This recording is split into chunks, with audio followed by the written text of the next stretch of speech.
ஐந்து கரத்தனை ஆனை முகத்தினை இந்தின் இளம்பிறை போலும் எயிற்றனை நந்தி மகந்தனை ஞானக் கொழுந்தினை புந்தியில் வைத்தடி போற்றுகின்றேனே.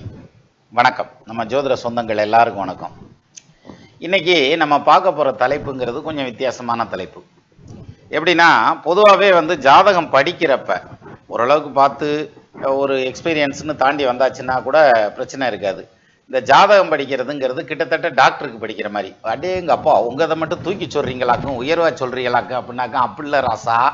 அதாவது படித்து உள்ள என்ட்ராகல தான் தெரியும். குரு வக்ரமானால் அவனுடைய வாழ்க்கை பொருளாதாரத்தில் சின்னாவின்னமாவும் ஜீரழிவான் அப்படின்னு ஒரு புத்தகத்தில் போட்டிருக்கான். இங்கே நம்ம பார்த்தோம்னா நம்ம ஜாதகத்தில் குரு வக்ரம் ஆயிடுச்சு. ஆஹா, குரு வக்ரம் ஆயிடுச்சு, எப்போ பிரச்சனையை சந்திக்க போகிறோமோ அப்படின்ற மாதிரியான ஒரு பயம் இருக்கும். சரியா? அதே மாதிரி சனி ராகு சேர்ந்திருக்கிறதா, அவர்களுக்கு தொழில் அமைவதில் சிரமங்கள் இருக்கும், தடைகள் இருக்கும், தொடர்ந்து தடைகளை சந்திப்பார்கள் அப்படின்னா, ஆமாம் நம்ம தொழிலும் அப்படித்தானே தடைகளாவெல்லாம் இருந்தது அப்படின்ற மாதிரியான யோசனை எல்லாம் போகும். அப்போது இந்த மெடிக்கல் படிக்கிறப்ப செகண்ட் இயர் சிண்ட்ரோம்னு சொல்லுவாங்க இல்லையா, நோய் நொடிகளை பற்றி படிக்கிறப்ப எல்லாம் நமக்கு வந்துட்டா என்ன பண்ணுறதுன்னு பயந்துருவாங்கன்னு. அது மாதிரி இந்த ஜோதிடம் படிக்கிறப்ப ஒரு தைரியம் வேணும். அப்போ இந்த நம்ம ஜாதகம் இப்படி இருக்கே அப்படி இருக்கேன். ஏன்னா முதல்ல ஒப்பிட்டு பார்க்கறதுங்கிறது ஒரு விதியை படித்ததுமே நம்ம ஜாதகத்தோட ஒப்பிட்டு தான் பார்ப்போம். அப்படி தான் ஆரம்பிக்கும் ஜோசியம் ஆரம்பிக்கிறதுங்கிறது. அப்போ நமக்கு அந்த பயம் வந்துடும். நிறையா நெகட்டிவான ஃபேக்ட் இருக்கும், ஆனால் நடக்கிறது வேற மாதிரி இருக்கும். அந்த மாதிரியான ஜோசியத்தை புரிஞ்சுக்கிறதுங்கிறது அதுக்கு அடுத்த லெவலில் தான் புரிஞ்சுக்கிற முடியும். ஒரு எடுத்துக்காட்டா சொல்கிறேன். 2, 4, 7, 8, 12 செவ்வாய் இருந்தால் செவ்வாய் தோஷம்யா. அப்போ அந்த செவ்வாய் இருக்கிறதுக்கு இன்னொரு செவ்வாய் இருக்க பொண்ணையோ பையனையோ கட்டணும். சிம்பிள் தியரி, ரைட்டா? ஆனால் ஒரு செவ்வாய் தோஷம் இருக்கிறவர் இன்னொரு செவ்வாய் தோஷம் இல்லாத ஒரு அம்மாவை கட்டி சந்தோஷமாக பிழைப்பார். ஒரு செவ்வாய் தோஷம் இல்லாத பொண்ணு இருக்கிற பொண்ணு இல்லாத ஒரு ஆணை கட்டி நல்லபடியாக பிழைப்பாங்க. குழந்தை குட்டியெல்லாம் இருக்கும், சந்தோஷமாக இருப்பாங்க, பிரிவினை இல்லாமல் இருப்பாங்க. இப்போதான் குழப்பம் ஆரம்பிக்கும். இது மேலோட்டமானது. இன்னும் கொஞ்சம் இன்டெப்த்தாக எடுத்துக்கோங்க. அதாவது 8ஆம் இடம்ங்கிறது மாங்கல்ய ஸ்தானம். எந்த ஒரு பொண்ணு ஜாதகத்திலையும் 7, 8 சுத்தமாக இருக்குன்னா அப்போத்தியா மாங்கல்ய பலம் இருக்கும், கணவனுக்கு ஆயுள் பலம் இருக்கும், சந்தோஷமான குடும்பம் இருக்கும். 7ஆம் இடத்துலையோ 8ஆம் இடத்துலையோ பாவகிரகம் இருந்தால் அவங்களுடைய குடும்ப வாழ்க்கை சிரமமாயிரும் அப்படின்ற மாதிரியான ஒரு கான்செப்ட் உண்டு. அப்போ 8ஆம் இடத்துல சப்போஸ் கேது இருக்குன்னு வச்சுக்கோங்க, அவ்வளோதான், இவருக்கு குடும்ப வாழ்க்கை நிற்காது, அல்லது இந்த பிள்ளைக்கு குடும்ப வாழ்க்கை நிற்காது, மாங்கல்யம் போட்டால் உடனே கலந்துக்கிட்டு போயிடும் அப்படின்ற மாதிரியான ஒரு யோசனை தான் வரும். ஆனால் அதுக்கு நேர் எதிரான பலன் நடக்கும். எது ஜாதகத்தில் நம்ம பார்க்குறப்ப 8ல் ராகு இருக்கும் ஒரு அம்மாவுக்கு. அந்த அம்மாவுக்கு ராகு தசை அந்த ராகு இருக்கு அல்லது கேது இருக்குன்னு வச்சுக்கோங்க. அந்த கேது ராகு தசையும் கடந்து வந்திருப்பாங்க. ஆனால் குடும்பம் அமைதியாகவும் நிம்மதியாகவும் சந்தோஷமாகவும் பேரம்பேத்தியோடையும் நல்லபடியாக போயிட்டு இருக்கும். இப்போ இங்கே குழப்பமாயிரும். ஒருவேளை லக்னத்தை மாற்றி போட்டிருப்பாங்களோ, அந்த காலத்தில் இன்னும் விவரம் தெரியாமல் எழுதிருப்பாங்களா அப்படின்னாக்கா அப்படியும் கிடையாது. அப்போ இது ஒரு ஜாதகத்தில் வேணா லக்னம் மாறி இருக்குன்னு சொல்லலாம் சார். எல்லா ஜாதகத்திலையும் சொல்ல முடியுமா? ஒரு 10 ஜாதகம் வருதுன்னு வச்சுக்கோங்களேன். அதில் 2 ஜாதகம் 10 ஜாதகத்துக்கு 2 ஜாதகம் அந்த 8ஆம் பாவத்தில் பாவகிரகம் இருக்குது, 7ஆம் பாவத்தில் பாவம் இருக்குது, அதனால குடும்ப வாழ்க்கை பாதிச்சிருச்சு, சிரமப்படுது அப்படிங்கிற மாதிரியான பாயிண்ட் எல்லாம் சொல்லலாம். ஆனால் எல்லா ஜாதகத்துக்கும் சொல்ல முடியாது. அந்த மாதிரி 100%லாம் வராது. எந்த ஒரு ஜோதிட விதியும் எடுத்துகிட்டு போய் ஒரு ஜாதகத்தில் சொல்கிற அதே விதியை ஒரு 100 ஜாதகத்தில் வச்சு அதே மாதிரி பேசினோம்னா செட் ஆகுமானா செட் ஆகாது. அப்போ ஒவ்வொரு விதிக்குமே நிறை குறைகள் இருக்கும், விதிவிலக்குகள் இருக்கும். அந்த நிதானம் தெரிஞ்சு ஓட்டிட்டு போனோம். சார் இது ஹைவேல ஓட்டுற வண்டி இல்லை சார், ஆஃப் ரோட்ல ஓட்டுற வண்டி எது இந்த ஜோசியம்ங்கிறது. அப்போ இடத்துக்கு தகுந்த மாதிரி லெஃப்ட் திருப்புறதா ரைட்டு திருப்புறதா எந்த கியரில் போகிறதுங்கிற மாதிரியான அமைப்பில் கியரை கரெக்டாக கொண்டு போய் செலக்ட் பண்ணி போகணுன்ற மாதிரியான ஒரு அம்சம் உண்டு. இப்போ அதில் ஒரு வகைதான் இப்போ நான் கொடுத்துருக்கேன். இப்போ டைட்டில் என்ன கொடுத்துருந்தேன் பாருங்க. அதாவது முதல்ல மறைந்த புதன் அப்படிங்கிற மாதிரியான ஒரு டைட்டில். இப்போ ஒருத்தருக்கு புதன் மறைஞ்சு வச்சு, இப்போ புதனை என்ன சார் சொல்கிறோம்? மாமனுக்கு புதன் தான், மாமனாருக்கு புதன் தான், படிப்புக்கு புதன் தான், இளைய சகோதரனுக்கு புதன் தான், அதே மாதிரி டைஜஸ்டிவ் சம்மந்தமான இது வர்றதுக்கு புதன் தான், அப்புறம் தோல் சம்மந்தப்பட்ட பிரச்சனைகளுக்கு புதன், மூட்டு வலி, கீழ்வாதம், அப்புறம் நுண்ணறிவு, வித்தை, இப்படி நிறைய விஷயங்களை இன்டெலிஜென்ஸ் எல்லாம் வெளிப்படுத்துறதுங்கிறது அந்த புதன் வெளிப்படுத்துவார். சரியா? அப்பேற்பட்ட புதன் ஒரு ஜாதகனுக்கு மறைகிறார். எங்க 8ஆம் இடத்துல போய் மறைஞ்சிடறார், 12ஆம் இடத்துல மறைகிறார், 6ஆம் இடத்துல எங்கேயோ மறைகிறார். அப்போ மறைஞ்சா என்ன செய்யணும்? வேற ஒன்றும் இல்லை. அவருக்கு படிப்பறிவு இருக்காது, மாமனாரோட ஒத்து போக மாட்டார், தம்பி கூட ஒத்து போக மாட்டார், அல்லது தம்பி இருக்க மாட்டான், இளைய சகோதரர் இருக்காது, அறிவாளியாக இருக்க மாட்டான், படுமுட்டாளாக இருப்பான் அப்படின்ற மாதிரியான பாயிண்டில் சொல்லிட்டு போகலாமா அப்படின்னாக்க, ஒருத்தர் சயின்டிஸ்டாக இருப்பார், ஒருத்தர் PhD முடிச்சிருப்பார், ஒருத்தர் காலேஜில் ப்ரொஃபஸராக இருப்பார், லெக்சரராக இருப்பார், பிரின்சிபாலாக இருப்பார். ஸோ பார்த்தா ரொம்ப இன்டலெக்சுவல் லெவலில் இருந்துக்கிட்டு இருப்பாங்க. ஆனால் அவங்களுக்கு புதன் மறைஞ்சிருக்கும். அப்ப புதன் மறைஞ்சிச்சுன்னா பலன் கொடுக்குமா கொடுக்காதா அப்படின்னாக்க இது எங்களுக்கு தெரியுமியா எது இப்ப நம்ம பேசிட்டு இருக்கோம்ல இந்த டைம்லயே கேட்டுட்டு இருக்கலே ஓரளவுக்கு ஜோசியத்துல கொஞ்சம் அப்படி பரிச்சயமாயி வந்தாச்சுன்னா என்ன சொல்லுவாங்க, இப்ப என்ன சொல்ல போற நீ 12ஆம் இடத்துல குரு போய் உட்காந்தா புதன் போய் உட்காந்தா மறைவில்லைன்னு சொல்ல போற, புதனுக்கு 12ஆம் இடம் மறைவு இல்லையா அப்படின்ற மாதிரியான பாயிண்ட் மனசுல ஓடும். ரைட்டா? ஓடுனத்தின் ஜோசியர் ஒரு கருத்து சொல்லலையே அதுக்கு எதிர்கருத்து மனசுல தோணும். அப்ப அது யார் சொன்னாலும் சரி அப்படி தோணுனாத்தான் ஜோசியர் அப்படிங்கல.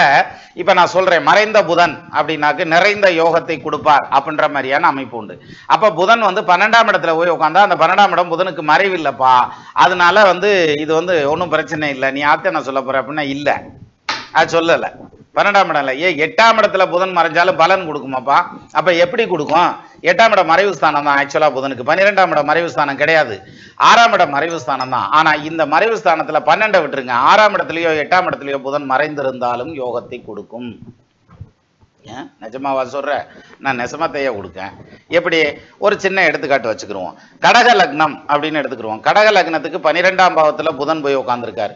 இப்ப மறைஞ்சு வச்சு புதன் அப்படின்னாக்க இல்ல மறையல, புதன் அங்க மறையல. ஏன் மறையல? 12ஆம் இடம்ங்கிறது ஆட்சி வீடாயிருது கடக லக்னத்துக்கு. சரி, அதே இப்படி எடுத்துக்கோங்க. விருச்சக லக்னம், அதே புதன் மிதுனத்துல உட்காந்துருக்காரு விருச்சக லக்னத்துக்கு. இப்ப 8ஆம் இடத்துல புதன் இருப்பார். இந்த புதன் மறைஞ்சு போனாரா? இல்ல ராசா, புதன் மறைவில்லை. இப்ப விருச்சக லக்னத்துக்கு 8ஆம் இடத்துல புதனோட சேர்ந்து இன்னும் 3 கிரகம் சேர்ந்துருக்காங்க. 4 கிரகம் இருக்கியா புதனோட சேர்த்து எங்க 8ஆம் இடத்துல அப்படின்னாக்க இந்த 4 கிரகத்துக்குமே மறைவில்லை, உறுதியா கிடையாது சார். அப்போ இந்த 8ஆம் இடத்துல போய் ஆட்சி பெற்ற வீட்டில் உட்காந்துருக்காரு. ஒரு எடுத்துக்காட்டா சொல்லுவோமே, மேஷம்னு எடுத்துக்கிருவோம். மேஷ லக்னத்துல பிறந்தவங்களுக்கு கன்னியில புதன் ஆட்சி உச்சமாயிருக்காரு. இப்ப இந்த புதனுக்கு மறைவு இருக்கா? இல்ல. சரியா? கும்ப லக்னத்துல பிறந்திருக்காரு, 8ஆம் இடத்துல புதன் போய் உச்சமாயிருக்காரு. அப்ப இவருக்கு மறைவு இருக்கா? இல்ல. இது இல்லாமலும் ஆட்சி இல்லாமலும் 8ஆம் இடத்துலயோ 6ஆம் இடத்துலயோ இருந்தா அப்பையும் மறைவில்லாம முழுமையான பலனை கொடுக்கறதுக்கும் வாய்ப்பு உண்டு. எப்படி கொடுப்பார் அதை பார்க்கலாம் நம்ம. சரி, அடுத்தபடியா 2வது பாயிண்ட் நம்ம என்ன சார் கொடுத்திருந்தோம்? வக்ரம். இந்த வக்ரம் அப்படிங்கிறதுல நிறைய கன்ஃபியூஷன்ஸ் இருக்கு. அதாவது வக்ரத்தை பத்தி ஒன்றும் யோசிக்கவே வேண்டியதில்லை. வக்ரமான அப்புறம் நேரம் ஆயிக்கிறோம்ல, என்ன சூரிய குடும்பத்தை விட்டா ஓடி போயிட போகுது அந்த கோள், வக்ரமாயி ரிவர்ஸ்ல எங்கிட்டாவது வேற சூரிய குடும்பத்துக்கு போயிட போதா? இல்ல. அதனால எல்லாம் அங்கதான் இருக்கு, எல்லாம் சரியா வரும், வக்ரம்னாலும் அப்படியே எடுத்துக்கிறலாம் பலனை அப்படிங்கிற மாதிரியான ஒரு கான்செப்ட் உண்டு. ஆனா வக்ரத்துக்கு நேர் ஆப்போசிட்டான 180 டிகிரி ஆப்போசிட்டான பலன்களை எடுத்து பேசுங்க, பிரமாதமா ஒர்க் அவுட் ஆகும். ஒருத்தர் குருவால பாதிக்கப்பட போறார், 10ஆம் இடத்தில் குரு தனிச்சு நிற்கிறார். ஈசனார் ஒரு 10லே தலையொட்டிலே இறந்துண்டதும் நான் 10ல குரு நின்னுச்சுன்னா பிச்சை எடுத்து சாப்பிடுவாண்டாங்கிற மாதிரியான பாயிண்ட சொல்றாங்க. ஆனா பிச்சாடனாரா ஈசன் அதனாலதான் வந்தார் அப்படின்ற மாதிரி ஒரு கான்செப்ட் உண்டு. இப்போ 10ல குரு நிற்கிறார் அப்படின்னாக்க அந்த குரு 10ல தனிச்சு நிற்கிறார் அப்படின்னா இந்த ஜாதகருக்கு தொழில் உருவாகிறதுல சிரமங்கள் இருக்கும். அதுலயும் குறிப்பா தொழில செட்டில் ஆகிற காலத்துல அல்லது தொழில் செஞ்சுக்கிட்டு இருக்க காலத்துல 10ஆம் இட குரு தசை அந்த குரு தனிச்சு 10ஆம் இடத்துல நின்னுச்சுன்னா அவன் கஷ்டப்படுத்தி ஆனா வேற ஆப்ஷன் கிடையாது. ஆனால் அதே குரு வக்ரமா இருந்ததுன்னா மிகப்பெரிய யோகக்காரன், கோடீஸ்வரன் ஆக்கி விட்டு போயிடும். அப்போ இந்த குரு 10ல நிக்கிறதுங்கிறது அந்த வக்ரமா இருந்துச்சுன்னு வச்சுங்க யோகத்தை செய்யும் அப்படின்ற மாதிரியான ஒரு கான்செப்ட் ரொம்ப ஸ்ட்ராங்கா சொல்லலாம். அப்போ வக்ர குரு எங்க இருந்தா யோகத்தை செய்யும்? 10ல வக்ரமா இருந்தா யோகத்தை செய்யும் அப்படின்னாக்க இப்ப நம்ம துலா லக்னம் எடுத்துக்குவோம் சார். துலா லக்னத்துக்கு குரு எங்க இருந்தாலும் பஞ்சாயத்து, இங்கதான் இல்லை எந்த இடத்துல இருந்தாலும் பஞ்சாயத்துன்னு ஒரு கான்செப்ட் வச்சிருக்கோம். எது? 2ஆம் இடத்துல இருந்துச்சுன்னு என் குடும்பஸ்தானம் கெட்டு போயிருமியா? குரு லக்னத்துல உட்காந்துருக்கு துலா லக்னத்துல அப்படின்னாக்கா அவ்வளவுதான், அவன் வாழ்க்கையே சீரழிஞ்சு சின்ன விண்ணமாயி சிரமப்படுத்த போவேன் அப்படின்ற மாதிரியான அமைப்பு. பாக்கியஸ்தானத்துல 9ல உட்காந்துருக்கு, வாழ்க்கையே முழுமையும் கஷ்டம்தான், அவனுக்கு ஒரு பாக்கியமும் இல்லை, எல்லாம் பிடிக்கி விட்டுருச்சு பீச, குருன்னு நினைச்சு ஏமாந்துறாத அப்படின்னு. ஏன்னா இது சுக்கிரன் அணி லக்னங்கள், அது குரு அணி லக்னம். அந்த குரு அந்த பக்கம் போய் உட்கார்றதுங்கிறது எங்க உட்கார்ந்தாலும் பிரச்சனை வரும் அப்படின்ற மாதிரியான கான்செப்ட் சொல்றோம்ல, அப்படி கிடையாது. துலா லக்னத்துக்கு குரு தசையில எத்தனையோ வேற கோடீஸ்வரன் ஆக்கி விட்டுருக்கோம். நிறைய பேர் நல்லா பொழைச்சிருப்பாங்க. எப்படிரா பொழைக்கிறாங்க அப்படின்னாக்கா அதுக்கு ரூட் இருக்கு சார். எப்படின்னா இப்போ குரு 6ஆம் இடத்துல இருக்கார், 3ஆம் இடத்துல இருக்கார். துலா லக்னத்துக்கு வச்சுக்கோங்க. துலா லக்னத்துக்கு 3ஆம் இடம் எது? தனுசு. 6ஆம் இடம் எது? மீனம். இந்த 2 லக்னத்திலையும் குரு உட்காந்துருக்காரு, அவர் ஆட்சி வீட்டில் உட்காந்துருப்பார். இப்ப இந்த குரு பாதிக்குமா அப்படின்னா அந்த குரு தசை நல்லா இருக்கும், நல்லா சம்பாதிப்பாங்க. 6ஆம் இடத்துல 6ஆம் இடத்த அதிபதி ஆட்சியா இருக்கலாம், 3ஆம் இடத்துல 3ஆம் இடத்த அதிபதி ஆட்சியா இருக்கலாம், தப்பு கிடையாது. சரி, நீ சொல்றது வழியா எடுத்துக்கிறோம், தப்பு கிடையாது. இப்ப 2ஆம் இடத்துல நிக்கிறாயா, அதாவது துலா லக்னத்துக்கு 2ல விருச்சகத்துல குரு நிக்கிறார். இப்ப இந்த குரு தசை கெடுத்துறாதா அப்படின்னா கெடுக்காது. ஏன் கெடுக்காது? 2ஆம் இடத்தில் குரு வக்ரமா இருக்காருன்னு வச்சுக்கோங்க, இந்த குரு தசை யோக தசையா மாறிடும். கெட்டவன் கிட்டிடும் ராஜயோகம்னு ஒண்ணு கேள்விப்பட்டிருப்போமா? அந்த பாயிண்ட் இங்க வேலை செய்யும். அதே இது இப்ப சப்போஸ் 7ஆம் இடத்துல இருக்காருன்னு வச்சுங்க சார், எந்த லக்னமா இருந்தாலும் 6க்கு அதிபதி 7ல நின்று தசை நடத்துச்சுன்னா அந்த தசை நடத்துறப்ப அவங்க தாம்பத்திய காலத்துக்குள்ள தசை நடத்துதுன்னு வச்சுக்கோங்க. ஒரே எடுத்துக்காட்டுக்கு சொல்றேன். ஒரு 25 வயசு கல்யாண வயசு, 25 வயசுல கல்யாணம் பண்றாங்கன்னு வச்சுங்களேன். ஒரு 45-50 வயசுக்கு உள்ளதான குடும்பம் நடத்தக்கூடிய காலம்னு சொல்றது. அந்த பீரியட்ல வந்து இந்த தசை வந்ததுன்னா இவங்க 2 பேருக்கு இடையில ஒழுக்கம் கற்பு நிலை சார்ந்த வகையில பிரச்சனைகளை உருவாக்கி விடும், அல்லது அண்டர்ஸ்டாண்டிங் சம்பந்தப்பட்ட வகையில பிரச்சனையை உருவாக்கி அவங்கள பிரிக்கிறதுக்கான வாய்ப்பு, அல்லது உத்தியோகத்துக்காக தொழிலுக்காக பிரிச்சு கொண்டு போறதுக்கான வாய்ப்பு, இதெல்லாம் வந்து நிறைய பண்ணும். நான் சொல்றது குருவை மட்டும் சொல்லலை, எந்த லக்னமா இருந்தாலும் 6க்கு அதிபதி 7ல நின்று அவருடைய தசை நடந்ததுன்னா நிச்சயமா அங்க வந்து கணவன் மனைவி இடையில பிரச்சனைகளை கொண்டு வரதுக்கு வாய்ப்பு உண்டு. ஸோ இந்த பிரின்சிபலை இங்கே கொண்டு வாங்க. துலா லக்னத்துக்கு 7ஆம் பாவத்துல குரு இருக்கார், 6க்கு அதிபதி 7ல நிக்கலாமா? நிக்கக்கூடாது. தனிச்ச குருவாவே நிக்கிறாருன்னு வச்சுக்கோங்க, நிக்கக்கூடாது. அப்போ இந்த குரு தசை அவங்களுக்கு பாதிக்கும். அதே குரு வக்ரமா இருந்தா பாதிக்காது. அவ்வளவுதான். இன்னும் சொல்லணும்னா யோகமா இருக்கும், குடும்பம் பிரியாது, சந்தோஷமா இருப்பாங்க, நல்லபடியா இருப்பாங்க, புள்ள ஊட்டி எல்லாம் நல்லா இருக்கும். குரு வந்து புத்திரகாரகன், அவர் வக்ரம் ஆயிட்டா எப்படா புள்ள ஊட்டி எல்லாம் இருக்கும். இவர் வக்ரம் ஆகாம இருந்தா தான் லேட் ஆகும் அங்க குழந்தை கிடைக்கிறதுக்கு. சார் இதான் சார் ஜோசியம். இந்த இந்த இந்த வேரியேஷனை பழகிக்கிறது இருக்கு இல்லையா, இதை புரிஞ்சுக்கிறது இருக்குல்ல, அதுதான் சார் ஜோதிடம். மற்றபடி சூரியன் முதலாக கேது ஈராக இருக்க 9 கிரகத்தை நான் மனப்பாடம் செய்து விட்டேன். மேஷம் முதலாக மீனம் ஈராக இருக்கக்கூடிய 12 ராசிகளை நான் மனப்பாடம் செய்து விட்டேன். அஸ்வினி முதலாக ரேவதி ஈராக இருக்கக்கூடிய 27 நட்சத்திரங்களை நான் மனப்பாடம் செய்து விட்டேன் அப்படின்னாக்கும் ஜோசியம் தெரிஞ்சிச்சுன்னு அர்த்தம் இல்லை. அப்போ இந்த குரு, இதே குரு 8ஆம் இடத்துல நிற்கிறார் சார். ஆயுளை டிஸ்டர்ப் பண்ணுவார்ல, தனிச்ச குரு 8ஆம் இடத்துல நிற்கிறார். எதுக்கு? துலா லக்னத்துக்கு. அப்படி வச்சுக்கோங்க. அப்ப துலா லக்னத்துக்கு ரொம்ப ஆகாத கிரகம், இவர் போய் 8ல நிற்கிறார், வக்ரமும் ஆகல. அப்ப அவர் கெடுக்க போறாரு. அப்ப ஆயுள் கெட்டு போயிடான், இவன் அல்பாயுஸ்ல போயிடுவானா அப்படின்னா நிச்சயமா போக மாட்டான். என்ன காரணம்னு சொல்லுங்க? ரொம்ப ஆச்சரியமா இருக்கும். 6க்கு அதிபதி 8ஆம் இடத்துல நின்னா ராஜயோகம், அவர் வக்ரம்லாம் ஆயிருக்கணுங்கிறதுல. ஈவன் வக்ரம் ஆயிருந்தாலும் பிரச்சனை இல்லை. அப்ப 6க்கு அதிபதி 8ல நிக்கிறதுங்கிறது யோகம், 8க்கு அதிபதி 6ல நிக்கிறது யோகம், 12க்கு அதிபதி 8ல நிக்கிறது, 12க்கு அதிபதி 6ல நிக்கிறது, இதெல்லாம் ராஜயோகத்துல ஒரு வகை. அப்போ துலா லக்னத்துக்கு குரு ரிஷபத்துல உட்காந்து தசை நடத்துச்சுன்னா அவன் பிரமாதமா வருவான், வக்ரம் ஆகலைன்னாலும், தனிச்ச குருவா இருந்தாலும். ஆக இந்த லக்னத்துக்கு குரு தசை வந்தா கெடுத்துவிடும், இந்த லக்னத்துக்கு சனி தசை வந்தா கெடுத்துவிடும் அப்படின்னாக்கா அப்படி கிடையாது. எக்ஸாம்பிள் எடுத்துங்க, சிம்ம லக்னத்துக்கும் கடக லக்னத்துக்கும் சனி தசை வந்தா கெடுத்துவிடுங்கிறோம். ஆனா இப்ப கடக லக்னத்தை எடுத்துங்க, கடக லக்னத்துக்கு 7ஆம் பாவத்துல மகரத்துல சனி ஆட்சியா இருக்காருன்னு வச்சுக்கிருவோம். இப்ப இந்த ஆட்சியா இருக்கிற சனி வந்து கெடுத்துரும்ல, குடும்பத்தை பிரிச்சிடணும்ல சனி தசை நடந்துச்சுன்னா. ஆனா அந்த சனி வக்ரமா இருந்தா பிரியாது. அப்ப வக்ரம் அப்படிங்கிறதுல இது நிறைய சொல்லிட்டே போலாம். அது நம்ம வக்ரத்துக்கான நிறைய வீடியோக்கள் வந்து போட்டிருக்கிறோம், நிறைய எடுத்துக்காட்டு ஜாதகங்கள்லாம் கொடுத்துருக்கோம். அப்போ ஒரு வக்ர குரு எப்படி யோகத்தை செய்யும் அப்படிங்கிற அந்த ஒரு பாயிண்ட்டையும் நம்ம இதுல பார்க்கலாம் அப்படிங்கிறதுக்கான அமைப்பு. அது இல்லாம ராகு வந்து 3, 6, 11ல உட்காந்தா யோகம் இல்லையா? சாயா கிரகங்கள்னு சொல்லக்கூடிய கிரகங்கள் 3, 6, 11ல உட்காந்தா யோகம். இதை தவிர மற்ற இடங்கள்ல உட்காந்தா தோஷம்யா. அப்ப அந்த மற்ற இடங்கள்ல உட்காந்ததுன்னா பாதிக்கும். எக்ஸாம்பிள் 5ல உட்காந்துருக்காரு, 5ஆம் இடத்துல உட்காந்தா புத்திர பாக்கியத்தை பாதிக்கும், டிகிரி வாங்குறத பாதிக்கும், பூர்வீகத்தில் இருக்க மாட்டேன், மாமனாரோட ஒத்து போக மாட்டாங்க, புள்ள கிடைக்கிறது லேட் ஆகும், இன்டெலிஜென்ஸ் இருக்காது, மனைவியோட ஒத்து போக மாட்டாங்க, தாயாருடைய உடல் நலம் பாதிக்கும், தகப்பனுடைய பொருளாதாரத்தில் பெரிய சரிவை சந்திப்பாங்க, ராகுதசை நடக்கல. இது ராகுக்கான இயல்பான குணம். எது? 5ல ராகுன்னா. ஆனா அதே 5ல ராகு யோகமா வேலை செய்யற ஜாதகங்களும் உண்டு. ஒருத்தருக்கு 5ல ராகு இருந்து பிரமாதமா சம்பாரிச்சிருப்பார், நல்லா மேல வந்திருப்பார், மகனுக்கு 5ல ராகு நின்று தசை நடத்துறப்ப அவங்க அப்பயும் பெரிய பொருளாதாரத்துல இருப்பார், தாய் ஆரோக்கியமா இருந்திருப்பாங்க, ஒன்றும் பிரச்சனை இல்லை. இன்னொருத்தருக்கு அதே 5ல ராகு இருக்கல செயல் வரைக்கும் போயிட்டு வந்துருவான். இல்லை என்னடா இவனுக்கு 5ல ராகு, இவனுக்கு 5ல ராகு, இந்த ராகு நல்லா இருக்கு, அந்த ராகு அப்படி இருக்கு அப்படின்னாக்க இது வந்து இவர் சொந்தக்கார ராகு வாட்டிருக்கு, அவர் ஆப்போசிட் ராகு வாட்டிருக்குன்னு பேசிட்டா போறது. இந்த வேரியேஷன்ஸ் எப்படி எடுக்கிறது? இதெல்லாம் தான் வந்து நம்ம இந்த பதிவில் பார்க்க போகிறோம். பதிவை பார்க்குறதே 15 நிமிஷத்துக்கு பேசியிருக்கியா யா அப்படின்ற மாதிரி இருக்கா? ஒன்றும் பயப்படாதீங்க, சீக்கிரம் முடிச்சாரு. அப்போ இந்த அமேசிங் அஸ்ட்ராலஜி அப்படிங்கிறது என்னன்னா, நம்ம நார்மலாக இயல்பாக படித்த விஷயங்களுக்கு மறுதலையான ஆப்போசிட்டான மாறுபாடான ஜாதகங்களை நம்ம ஹேண்டில் பண்ணல எப்படி ஹேண்டில் பண்ணுவோம். ஏன்னா சாதாரணமான ஜாதகங்களை ஹேண்டில் பண்ணுறதுங்கிறது நம்ம பண்ணிடலாம். இது மாதிரியான டிஃப்ரெண்ட்டான ஜாதகங்களை நம்ம எப்படி வந்து ஹேண்டில் பண்ணுவோம், அதை வந்து என்ன மாதிரியான விதிகளை யூஸ் பண்ணணும், என்ன மாதிரியான டூல்ஸை யூஸ் பண்ணணும் அப்படிங்கிறத நம்ம ஒரு சின்ன எடுத்துக்காட்டு ஜாதகம் வச்சு பார்த்துக்குவோம். அது ரொம்ப ஈஸியாக இருக்கும். நான் நிறைய பேர் கமெண்ட்டில் தான் கொடுத்துருந்தாங்க, நீ வாட்டுக்கு ஷார்ட்ஸில் ஓம்பாட்டுக்கு போட்டு போகிற, விரிவாக சொன்னால் நல்லாயிருக்கும், எடுத்துக்காட்டோட சொன்னால் நல்லாயிருக்கும் அப்படின்லாம் சொல்லியிருந்தாங்க. எடுத்துக்காட்டு வந்தாச்சு. 1996ஆம் ஆண்டு ஆகஸ்ட் மாதம் 9ஆம் தேதி 6:02 PM பிறந்தது. திண்டுக்கல்ல பிறந்ததுன்னு வச்சுக்கோங்க. லக்னமாக வந்திருக்கிறது மகர லக்னம், ராசியாக வந்திருக்க மிதுன ராசி, ஜென்ம நட்சத்திரமாக வந்திருக்கு மிருகசீர்ஷ நட்சத்திரம். ரைட்டா? சரி, இப்போ லக்னம் வந்து மகர லக்னம், 3ல் மீனத்தில் சனி கேது, 6ல் மிதுனத்தில் சந்திரன் செவ்வாய் சுக்கிரன், 7ல் கடகத்தில் சூரியன், 8ல் சிம்மத்தில் புதன், 9ல் கன்னியில் ராகு, 12ல் குரு ஆட்சி தனுசுல. சரி, இதான் சார் ஜாதகம்.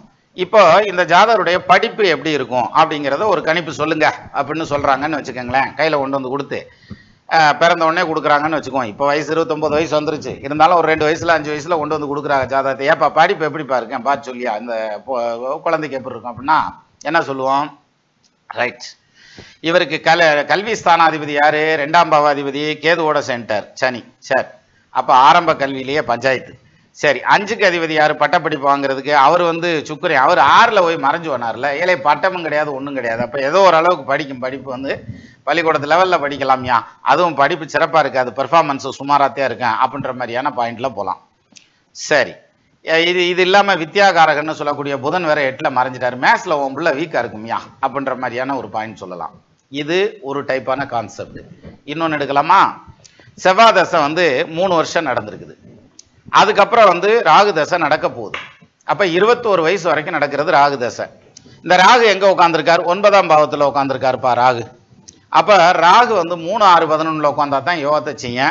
9ஆம் இடத்துல உட்காந்துருக்கிறாரு. அப்போ ராகு யோகத்தை செய்யறதுக்கான பிராப்தம் இல்லை. அப்போ ராகு தசையில் இந்த ஜாதகனுடைய பெர்ஃபார்மன்ஸ் படிப்பில் வந்து ரொம்ப கம்மியாக இருக்கும். அப்போ கல்வி வந்து சுமாராக வரும். ஒன்றும் கவலைப்படாதீங்க. இப்போ நீங்கள் டாக்டர் அது இதெல்லாம் கொண்டு வர முடியாது. மற்றபடி வந்து ஏதாவது ஒரு நிறையா ஒரு டிகிரி படிக்க வைக்கிறதுனா படிக்க வைக்கலாம். மற்றபடி பெருசாக வந்து பெர்ஃபார்ம் பண்ணுறதுனா கஷ்டம் அப்படின்ற மாதிரியான பாயிண்ட் 21 வயசு வரைக்கும் இருக்குது. அந்த 21 வயசுக்கு அப்புறம் குரு தசை வருது. அந்த குருவும் அக்கிரமத்தையாக உட்காந்துருக்கிறாரு 12ஆம் பாவத்தில். என்ன செய்யுது? அதனால் படிப்பு வந்து ஒரு லெவலாக இருக்கும், சம்பாத்தியம்ங்கிறதும் ஒரு லெவலில் தான் இருக்கும் அப்படிங்கிற மாதிரியான ஒரு பாயிண்டில் நம்ம வந்து இதை கொஞ்சம் பாலிஷ்டாக சுகர் கோட்டடாக சொல்லலாம் இல்லையா? ஏன்னா உன் பிள்ளை படிக்காதியா, போயா ஒழுங்கா படிக்காதியா, என்னத்தையா மூக்கி தைக்கி ஒரு டிகிரி முடிச்சா அதுவே பெரிய விஷயம், அதுக்கப்புறம் பார்த்துக்கிறலாம் விடு, அதை அந்த டயம் வரட்ட அப்புறம் பார்த்துக்குருவோம் அப்படின்னு வேணா சொல்லி சமாளிச்சு வேணா அனுப்பலாமே தவிர நான் அப்படி சமாளிக்க கூடாது. என்ன இருக்குங்கிறத பளிச்சுன்னு உடச்சி சொல்லிடணும். அவங்களுக்கும் திருப்தியாக இருக்கும் இல்லையா? என் பிள்ளை என்னதையும் படிக்கும், அல்லது என் பிள்ளை படிக்காது, பரவாயில்ல, அந்த பிள்ளைக்கு ரிசர்வ் கேபிட்டல்னு ஒரு சொத்தை சேர்த்து வச்சுருவோம், நல்ல வசதியான இடத்துல கொடுத்துருவோம், கட்டி கொடுத்துருவோம், இல்லை வசதியான இடத்துல பொண்ணு எடுத்துகிட்டு வந்துடுவோம், அதை வச்சுக்கிட்டு இவன் பொழைச்சிக்கிருவாங்க அப்படின்ற மாதிரியான அந்த ஒரு பாயிண்ட்டை நோக்கி கூட கொண்டு போயிடலாம்ல.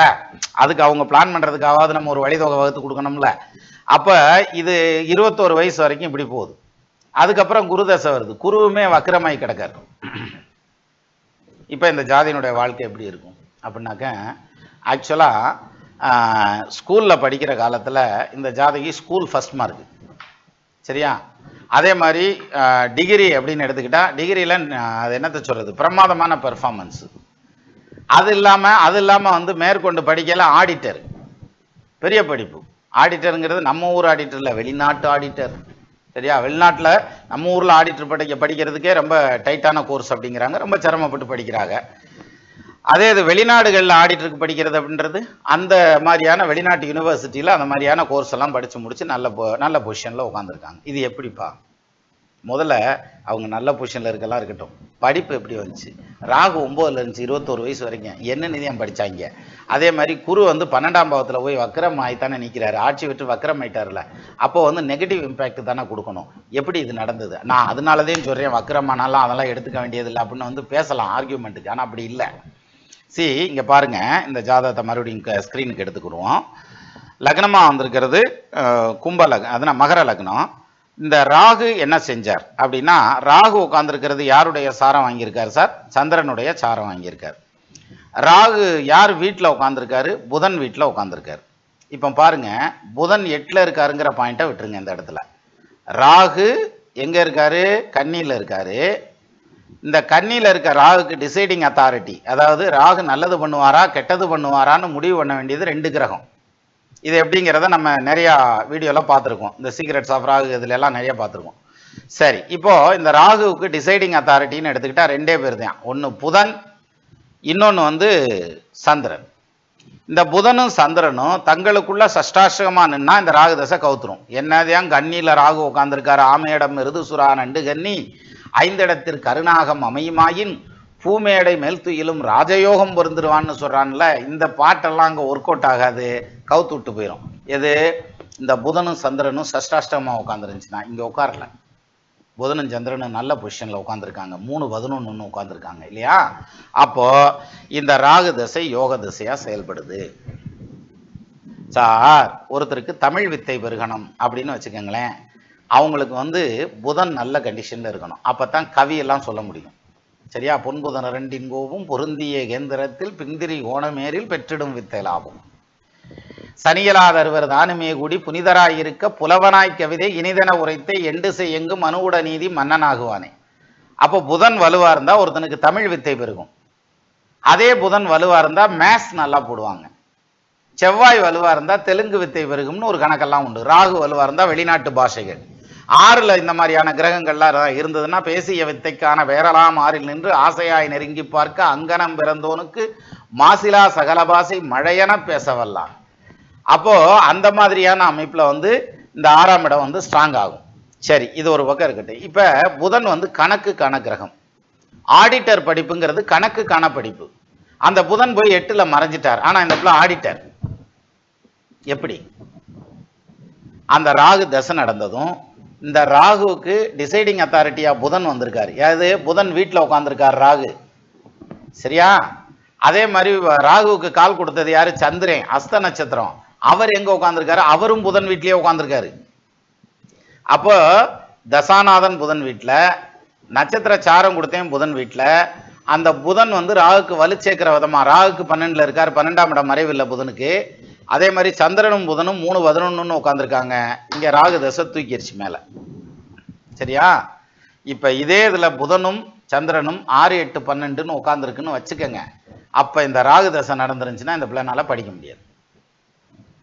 சரியா? இதே ராகு அங்க போய் உட்காந்துக்கிட்டு கன்னியில ராகு ராசயோகம் ஆமையிடம் மிருதுசுரா நண்டு கன்னி ஆஃப்னு பிறப்புடு அப்படின்றாங்க. சரி, இப்போ இந்த ராகு அவ்வளோ யோகத்தை கொடுத்துருக்குது. பட் ராகு தசை வந்து எவ்வளோ நாள் நடந்தது? நான் சொன்ன மாதிரி 21 வயசு வரைக்கும் நடந்திருக்குமா? சாரி, 21 இல்லை, 20 வயசு வரைக்கும் நடந்திருக்குது. 19 வருஷம் 11 மாதம். அதுக்கப்புறம் நடந்ததுங்கிறது குரு தசை. இந்த குரு தசை குரு புத்தி நல்லா இருக்காது. இந்த ஜாதகத்துக்கு குரு தசை குரு புத்தி இருக்கு இல்லையா, இது ரொம்ப டஃப்பான பீரியடு. ஏன் டஃப்னு தெரிஞ்சவங்க சொல்லுங்க. சரியா? கமெண்ட்ல சொல்லுங்க. அடுத்தது இந்த குரு தசை சனி புத்தி இருக்கு பார்த்தீங்களா? இந்த சனி புத்தியில இந்த ஜாதகி அந்த ஆடிட்டருங்கிற அந்த படிப்பு, அந்த ரெகக்னைசேஷனுக்கு வந்து நிற்கிறாங்க. எப்படி? இங்க குரு தசை சனி புத்தி என்ன பண்ணுச்சு? இதுலயும் ஒரு அதிர்ச்சி அளிக்க, அதனால ஆச்சரியம் அளிக்கக்கூடிய விஷயம் என்னன்னு நீங்க கேட்டீங்கன்னா, இங்க பாருங்க. இங்க வந்து குரு வந்து வக்கரமாகி 12ஆம் பாவத்துல ஆட்சி, மூலத்திரிகோண ராசியில தனுசுல வக்கரமாகி ஆட்சி. ரைட்டா? சரி, வக்கரமாகி ஆட்சி பெற்ற நிலையில நிற்கக்கூடிய கிரகம் குரு தசை குரு புத்தியில நல்ல பலன் செய்யாது. ஏன் செய்யாதுன்னு விளக்கம் சொல்லுங்கன்னு சொல்லிட்டேன். இப்ப சனிக்கு நான் விளக்கம் சொல்றேன். சனியில தான் இந்த பொண்ணு சக்சஸ் ஆனது. வெளிநாட்டில் பெரிய லெவலில் டிஸ்டிங்னிஷ்டாக வந்து அவங்க வந்து ஆடிட்டர் ஆனது. அது எப்படி ஆனாங்க அப்படின்னாக்க, குரு வக்ரம். சார், தசாநாதன் வக்ரம், புத்திநாதன் வக்ரம். யாரு? சனி வக்ரமா இருக்கா பாருங்க, வக்ரம். இந்த வக்ரமான மேனிக்கு நின்றுச்சுன்னா அவுட்டு, சனியில ஜெயிக்க முடியாது. ஆனா வக்ரமானதோட கேது சேர்ந்துட்டாரு பாருங்க. இப்ப இது யோகம். யோகம்னா இது 50% தான். அப்ப இவங்க 2 பேருக்கும் வீடு கொடுத்தவர் யாரு? குரு. அவர் எங்க இருக்காரு? ஆட்சி பெற்றிருக்காரு, வக்ரமா இருக்காரு. அதுதான் பிளஸ் பாயிண்ட் இங்க. அப்போ பாருங்க, ஒரு வக்ரம் பெற்ற கிரகத்தின் திசை, ஒரு வக்ரம் பெற்ற கிரகத்தின் புத்தி, நிரந்தர வக்ரத்தில் இருக்கக்கூடிய கேது, இந்த 3 வக்ரமும் சேர்ந்து இந்த ஜாதகத்துக்கு அந்த மிகப்பெரிய அச்சீவ்மெண்ட்டை கொடுத்தது. இது எதனால கிடைச்சிச்சு? அந்த சனியும் கேதுவும் சேர்ந்து அவங்களுக்கு வீடு கொடுத்தவர் வந்து வக்ரமாகி ஆட்சி ஆகிறார். இப்ப சப்போஸ் சனி வக்ரமாகாம இருந்தாலோ அல்லது குரு வக்ரமாகாம இருந்தாலோ இந்த ஜாதைக்கு இந்த புத்தி எஸ்பெஷலி குரு தசை சனி புத்தி பாசிட்டிவ் கிடையாது, நெகட்டிவ்யா. சரியா? அப்போ இங்க பாருங்க, 9ல் நிக்கிற ராகு எப்படி யோகத்தை கொடுத்திருக்காரு, மறைந்த நிலையில நிக்கக்கூடிய புதன் எப்படி யோகத்தை கொடுத்திருக்கிறார். அதே மாதிரி வக்ரமான கிரகங்கள் யோகத்தை எப்படி செய்யுது. ஏன்னா வக்ரம்ங்கிறது தோஷம் கிடையாது, வக்ரம் அந்த பர்டிகுலர் ஜாதகத்துக்கு என்ன செய்ய போகுது, அதான் மேட்ரு. இதே இது ஒரு வக்ரம் ஆக வேண்டிய கிரகம் ஆகிருக்கணும், ஆகாம இருக்க கிரகம் ஆகாமத்தான் இருக்கணும். சில கிரகம் வக்ரத்தினாலேயே ரொம்ப கஷ்டப்படுறவங்க எல்லாம் உண்டு. அது வரட்டும், எடுத்துக்காட்டு வரையில அதை பார்ப்போம். இப்போ நம்ம தெரிஞ்சிட்ட விஷயம் என்ன அப்படின்னா, வக்ரம் அப்படிங்கிறது எந்த அளவுக்கு பாசிட்டிவா செயல்படும் அப்படிங்கிற விஷயத்தையும் பார்த்துருக்குறோம். புதன் மறைஞ்சிருந்தா வித்தை வராதுங்கிறோம், மேத்ஸ் வராதுங்கிறோம். ஆனா வித்தையும் குறிப்பா கணக்கியல் கல்விங்கிறது நல்லபடியா சக்சஸ் ஆனதுங்கிறதும் பார்க்குறோம். அதே மாதிரி ராகு உட்காந்துருக்கிறது அல்லது கேது உட்காந்துருக்காரு 3, 6, 11 உட்காந்தா தான் யோகா பண்றான். அப்படி கிடையாது, அவர் எங்க வேணாலும் உட்காரலாம். ராகு இதை பொறுத்த வரைக்கும் என்ன செய்ய போறாருன்றது தான் மேட்ரு. இங்க நல்லது செய்வார்னு இருந்தது, அதைத்தையும் எடுத்து காமிச்சேன். இந்த ஜாதகத்தை பார்க்குறப்ப அந்த ஆச்சரியம் எது, இப்படியும் பலன் நடக்கும் அப்படிங்கிறதுக்கான மிகப்பெரிய ஆச்சரியம் இதெல்லாம். இது மாதிரியான விஷயங்கள் அதுவும் நம்ம படிச்சுட்டு போறோம் இல்லையா, அந்த பிகினிங் ஸ்டேஜ்ல இருந்து அந்த செகண்ட் ஸ்டேஜுக்கு ஜோசியத்தை மூவ் பண்றோம் இல்லையா, அந்த டைம்ல இந்த ஜாதகத்தெல்லாம் பார்க்கறதுங்கிறது ஜோசியத்துல ஒரு ஆழமான பிலீஃபையும் கொடுக்கும், அதே சமயத்துல ஒரு பிரமாதமான எக்ஸ்பீரியன்ஸையும் கொடுக்கும். இதற்கான வாய்ப்பு எல்லாருக்கும் கிடைச்சிடாது இல்லையா. அப்ப அது எல்லாத்துக்கும் பரவலாகணும் அப்படிங்கிறதுக்காக தான் நான் இதை நம்ம நண்பர்களோட பகிர்ந்துக்கணும், நேயர்களோட பகிர்ந்துக்கணும் அப்படிங்கிற மாதிரியான ஒரு எண்ணம் வந்தது, பகிர்ந்துட்டேன். இந்த ஜாதகத்தை எடுத்துக்காட்டா கொடுத்த அந்த சகோதரிக்கும் நன்றி. நமது நண்பர்கள் ஆள் போல் தழைதழைத்து அருகது போல் வேரூன்றி மூங்கில் போல் கிளைகிழைத்து முதியாமல் வாழ்ந்திருக்க வாழ்கவென வாழ்த்தி அமைகிறேன். வணக்கம்.